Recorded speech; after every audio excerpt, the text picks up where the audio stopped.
Welcome back. आप देख रहे हैं अपना पाकिस्तान। मैं हूं उस्मा और उमर मेरे साथ स्टूडियो में मौजूद हैं। एक्टिंग का शौक़ इनको इस्लामाबाद से कराची लेके आ गया और अब यहाँ पे ही बाकायदा फुल टाइम एक्टिंग यहाँ कर रहे हैं। सो आगे क्या इरादे हैं उमर? एक्टिंग को ही आगे जारी रखना है? इंशाल्लाह एक्टिंग को ही जारी रखेंगे, क्योंकि एक्टिंग करने का मज़ा आता है, तो इस वजह से ये फील नहीं होगा कभी कि काम कर रहे हैं। तो जब आपको ये फील नहीं होता कि आप काम कर रहे हैं और आप मतलब किसी रेस में लगे हुए हैं, तो फिर आप जापान रहते हैं, तो मेरे ख्याल से आप ज़्यादा लंबा अरसा तक चलते हैं ज़्यादा। अच्छा, आप एक शहर छोड़ के दूसरे शहर में अपने शौक़ की वजह से, ठीक है, तो कराची आपको कैसा लग रहा है? यहाँ पे आपको कुछ चेंज महसूस हुआ, मज़ा आ रहा है, या सिर्फ बस ये है कि हाँ काम यहाँ करना है तो इसीलिए मैं यहाँ पे रह रहा हूँ? नहीं, मुझे सरप्राइजिंगली मतलब सब लोगों से मैं बताता हूँ कि मैं इस्लामाबाद से कराची आया हूँ, तो वो पूछते हैं कैसा लगा, तो मैं कहता हूँ कि कराची मुझे बहुत पसंद आया।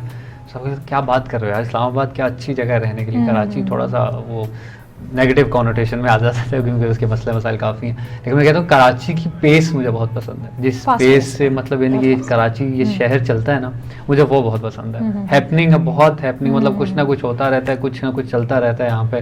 टाइम का तो पता टाइम का बिल्कुल भी पता नहीं चलता, तो मुझे इस वजह से बहुत पसंद है, तो आई एम लविंग इट। अगर आपने थोड़ा सुकून में रहना है तो फिर आप कराची में नहीं रहेंगे। हाँ, फिर आप उसके बाद इस्लामाबाद जाएँ, लाहौर जाएँ। लाहौर भी काफ़ी हैपनिंग जगह है, मतलब इस्लामाबाद आप जाएँ जब आप ने थोड़ा रिटायरमेंट वाला पीरियड, या आप इंजॉय की छुट्टी करना चाह रहे हैं, थोड़ा अपनी इस जो है रूटीन से ना थोड़ा हर जगह के हर शहर की ज़ाहिर अपनी एक अलग फील होती है, और ज़ाहिर है हमारे हर शहर की पाकिस्तान के अलग फील है, अलग एनर्जी है, अलग मज़ा है वहाँ का।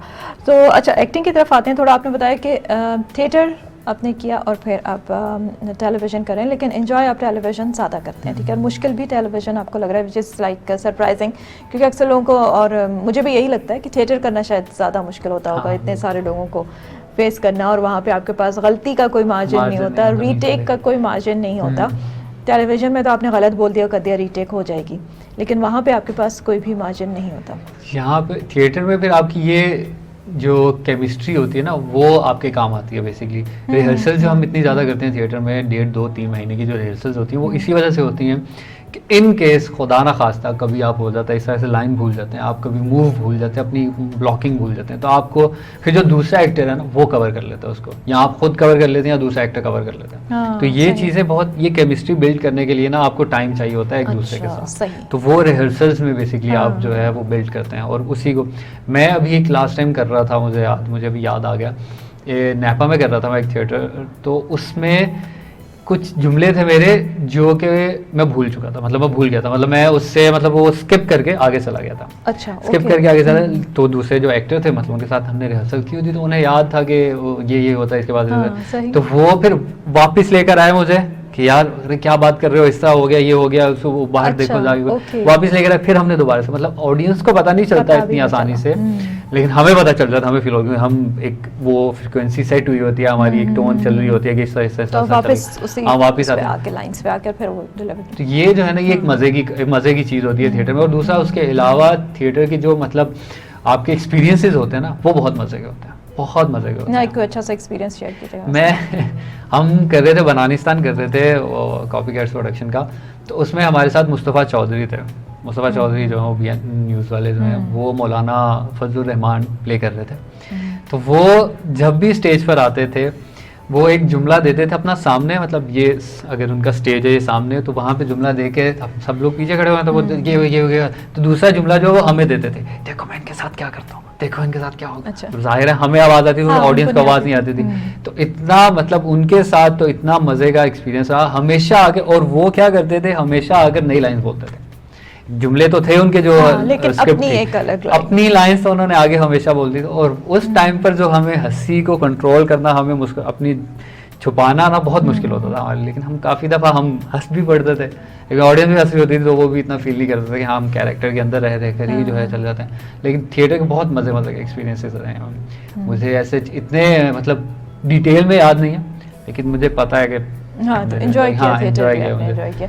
अच्छा, अल्हम्दुलिल्लाह आपको 9-10 साल हो गए हैं इस फील्ड में, काफ़ी आपने टाइम गुजारा, तो सिर्फ एक्टिंग की तरफ ही रहना है या फिर और चीज़ों में भी जाना है? बिकॉज इस मीडियम में तो बहुत सारी फील्ड्स फिर आ जाती हैं, डायरेक्शन की आती है, प्रोडक्शन की आती है, देन कंपेयरिंग की आती है, ये सब चीज़ें भी आती हैं। तो आपका इंटरेस्ट सिर्फ एक्टिंग की तरफ ही है या फिर कुछ आगे चेंज करना है? मैंने जो है फ़िलहाल तो एक्टिंग ही करनी है, क्योंकि एक चीज़ ठीक से कर ली जाए पहले, मतलब उसमें कुछ बेहतर अपना नाम बना लिया था, फिर उसके बाद आगे बाकी चीज़ें भी देखेंगे, ना कि सब चीज़ों को आप इसमें पाँव रख लें, इसमें पाँव रख लें, इसमें पाँव रख लें। तो इसलिए मैं अभी फ़िलहाल जो है एक्टिंग को ही फोकस करूँगा। आगे जाके मुस्तकबिल को नहीं पता कि क्या फ्यूचर की प्लानिंग है, क्या चेंज होता है, क्या आगे डेस्टिनी कहाँ ले लेकिन जाए। अभी तक फ़िलहाल मेरा फोकस यही है। अच्छा, फैमिली में से कोई है या सिर्फ आपको ही शौक है एक्टिंग का? मैं ही हूँ जो अदाकारी करना चाहता हूँ।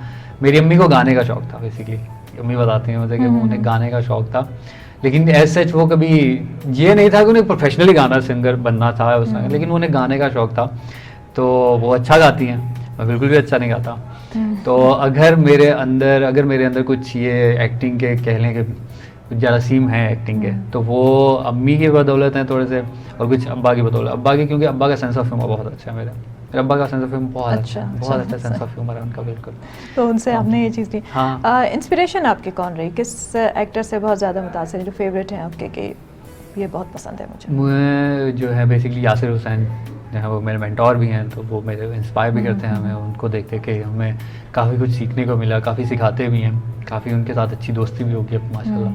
तो उनसे काफ़ी कुछ सीखने को मिलता है और काफ़ी इंस्पायर करते हैं, मोटिवेट करते हैं। वो बताते हैं चीज़ें इस तरह से करो, ये इस तरह से होना चाहिए, इस तरह से होना चाहिए, यहाँ पे तुम्हें। अच्छा, सीनियर एक्टर्स के साथ कैसा एक्सपीरियंस रहा है? सीनियर एक्टर्स हमारे बहुत अच्छे हैं, सभी बहुत अच्छे एक्टर्स हैं सीनियर्स हमारे।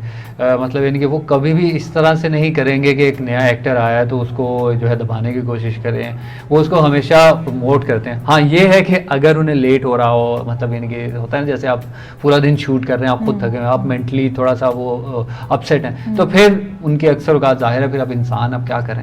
लेकिन कभी भी ऐसे नहीं हुआ कि आप मैं मतलब किसी बड़े एक्टर के साथ मैं काम कर रहा हूँ और उन्होंने मुझे डायरेक्ट पहली दफ़ा जाके उन्होंने कहा यार क्या कर रहे हो, ऐसे नहीं होता ये वो। कभी भी हमेशा सिखाते हैं, बहुत पोलाइट तरीके से सिखाते हैं, बहुत अच्छे तरीके से समझाते हैं ये इस तरह करने। अलबत्ता मुझे याद आ गया कि फैसल कुरैशी के साथ जो मैंने पहला जो अपना एक्टिंग का एक्सपीरियंस किया था, वो इस तरह से था कि मैं कराची आया था, मुझे पहला जो एक्सपीरियंस एक्टिंग का हुआ था, उसमें दूसरा सीन जो था वो मेरा फैसल कुरैशी के साथ था। अच्छा। तो मैं खुद मतलब टीवी मैंने नहीं किया हुआ था, मैं थिएटर करता था, तो थिएटर का एक डिफरेंट डायनामिक्स है उसके, कि उसमें आपकी बॉडी लैंग्वेज बहुत लाउड होती है, आवाज़ बहुत लाउड होती है। टीवी में आके आपको जो है बिल्कुल ही अपने आप को टेम्पो डाउन करना पड़ता है, लो डाउन मेलो करना पड़ता है, क्योंकि आपको पता है चीज़ें। माइक, मुझे डायरेक्टर ने कहा, मैं बात कर रहा हूँ कुछ इस तरह करते करते ये हो गया वो हो गया, कहते हैं अरे भाई आराम से बात करो, माइक तुम्हारे यहाँ लगा हुआ है, तुम क्यों इतना जोर से बोल रहे हो। अच्छा सॉरी। फिर जब दूसरा सीन था उनके साथ, फैसल भाई के साथ, तो 2 कैमरा पर शूट हो रहा था। फैसल भाई के सामने, मतलब यहाँ पर फैसल भाई खड़े होते, यहाँ पर आना था मैंने, फैसल भाई का कैमरा इस साइड पे था, तो मैं हमेशा उनके आगे आ जाता था। उन्होंने मुझे एक दफ़ा वो कट हुआ, उन्होंने डायरेक्टर ने कहा यार आपका कैमरा वो है, आप जो है ना थोड़ा सा उन्हें ब्लॉक कर रहे हो, तो थोड़ा देख लो। फैसल भाई ने भी समझाया तुम्हारा कैमरा वो है, तुम्हारा वो है, मेरा कैमरा वो है, देख लो यहाँ पे थोड़ा सा हो जाएगा, एडजस्ट करो अपने आप को, पोजीशन मार्क कर लो, ज़्यादा मार्जिन नहीं होता मूव करने का। वो उन्होंने ये कहा कि मतलब क्योंकि एक रूम में शूट कर रहे थे, तो उसमें इतना ज़्यादा थोड़ा सा भी मैं अगर आगे आता था तो फैसल भाई ब्लॉक हो जाते थे। तो फिर उन्होंने समझाया, मैंने कहा बिल्कुल ठीक है, डन टेक हुआ। फिर दोबारा से मैंने उन्हें ब्लॉक कर दिया। तो गुस्सा नहीं आया, डांटनी पड़ी? नहीं, उन्होंने फिर मतलब इतने अच्छे तरीके से उन्होंने अपनी जगह खुद बना ली। बेसिकली वो जाहिर एक्सपीरियंस है, उन्हें पता है कि कैमरा मैंने ब्लॉक कर दिया, तो वो पहले ऐसे सीधे खड़े होते, मैं सबको बताता हूँ ये कि वो ऐसे सीधे खड़े होकर बात कर रहे थे, तो वो उस वक्त ना झुक गए थोड़ा सा आगे, मतलब थोड़ा सा आगे, लेकिन कैरेक्टर के अंदर रहते हुए ही अपने आप को उन्होंने इस तरह से फ्रेम एडजस्ट कर लिया। मैं अपने दोस्त को वापस आके बता रहा था कि तुम्हारे भाई ने फैसल कुरैशी को ब्लॉक कर दिया इस तरह करके आगे बता रहा था। जब हम उनके शो पर गए थे, ये बात भी उन्हें बताई हमने कि इस तरह से आपके साथ जो पहला एक्सपीरियंस था तो ब्लॉक हो गए। ये मतलब यानी कि एक्सपीरियंस अगर आप कोई और होते तो कोई और होता इस तरह से, या कोई बड़े सीनियर एक्टर, मैंने इसीलिए पूछा कि आपको डांटनी पड़ी उस पे, तो वही ना वो फिर कहते यार क्या कर रहे हो यार, समझाया तुम्हें इस तरह कर रहे हो, लेकिन उन्होंने बड़े अच्छे तरीके से उन्होंने अपनी जगह बनाई, फील भी नहीं होने दिया मुझे। तो बाद में मुझे पता चला कि अरे ये इस वजह से आगे झुक गए थे। ठीक है, चले Umar, thank you so much and I wish you all the best कि आप आगे बहुत अच्छा काम करें और ऐसे कैरेक्टर करें जो बहुत प्रोमिनेंट हो, लोगों में पसंद किया जाए जाए और आपको और पसीराई मिले। बहुत शुक्रिया प्रोग्राम में आने का। इसके साथ ही प्रोग्राम का वक्त भी यहाँ पे ख़त्म होता है। आप लोगों से इजाज़त चाहूँगी, लेकिन जाने से पहले आपको याद कराऊँ कि हमारे साथ जुड़े रहने के लिए फेस्ट टीवी को लाइक कीजिए, सब्सक्राइब कीजिए और बेल आइकन का बटन ज़रूर दबाइए। हमें फॉलो कीजिए ट्विटर, इंस्टाग्राम एंड फेसबुक पे। अपना बहुत ख्याल रखें। उस्मा अख्तर खान जी को इजाज़त दीजिए। अल्लाह हाफिज़।